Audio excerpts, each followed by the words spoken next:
Why Nostradamus followers believe he predicted cryptocurrency. Nostradamus, prestidigitatus prognosticator, pretty good French medical doctor, black hat aficionado, and the original crypto bro. Don't worry, at least Michel de Nostradamus, history's most widely cited doomsayer who lived from 1503 to 1566, won't be banging on about how you, totally need to invest in Ethereum. My guy, it's the future. Unfortunately, because the future is now, at least from Nostradamus's perspective, we do have to worry about some of Nostradamus's believers raising the crypto banner, thanks to the inherent, shall we say, cryptic nature of Nostradamus's prophecy. Some folks believe that he not only predicted the rise of Hitler, the 9/11's terrorist attacks, the atomic bombs dropped on Hiroshima and Nagasaki, etc. He also predicted the existence of cryptocurrency. But before we get into details, it pays to remember that when Nostradamus wrote 1555's The Prophecies, he likely meant it to be vague. Nostradamus spent almost a decade running from inquisitors who wanted to torture him for commenting on a church statue. He didn't want to draw the ire of those very humorless folk again. This is why people can interpret his predictions in whatever way they want. 2021's predictions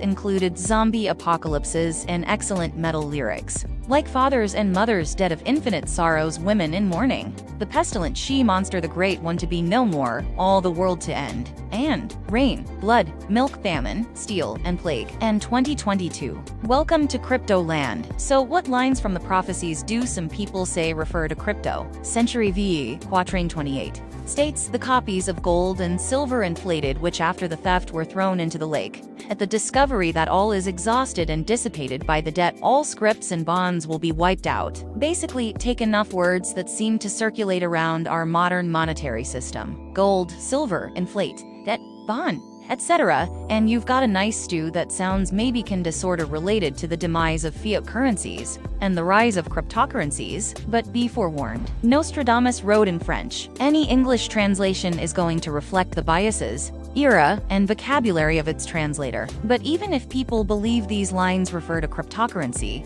so what? Crypto isn't new. Not by far. Cryptocurrency was first conceptualized way back in 1983 by American cryptographer David Chaum, who talked about a decentralized, software-based, anonymous cryptographic electronic money that he dubbed DigiCash. He finished his prototype in 1995, and by 1998, we had the precursor to Bitcoin, BitGold. And now, the current values of thousands of various cryptocurrencies. As of June 2022, there were over 19,000 different cryptocurrencies in existence. In other words, Nostradamus is late to the crypto party. If any economic bubble is going to burst at this point, it's going to be crypto itself. Like most of Nostradamus's more attention-grabbing writing, the cryptocurrency bit comes across as doomy and gloomy. But if you skim through the prophecies available in full on sites like Global Grey, you'll find no less than 122 mentions of death, 110 mentions of blood, 76 mentions of fire, 33 mentions of murder, and murdered combined 31 mentions of evil, and so on. Why no talk about Keanu Reeves?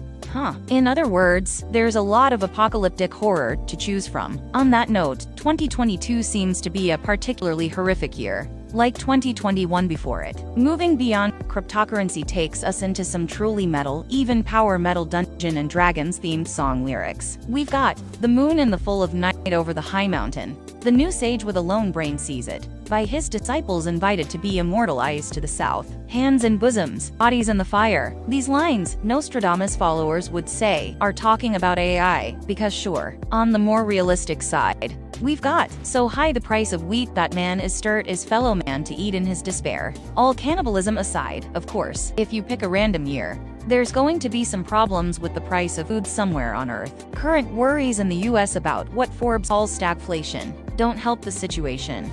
Thanks for watching. See you on the next one. Oh, and don't forget to subscribe.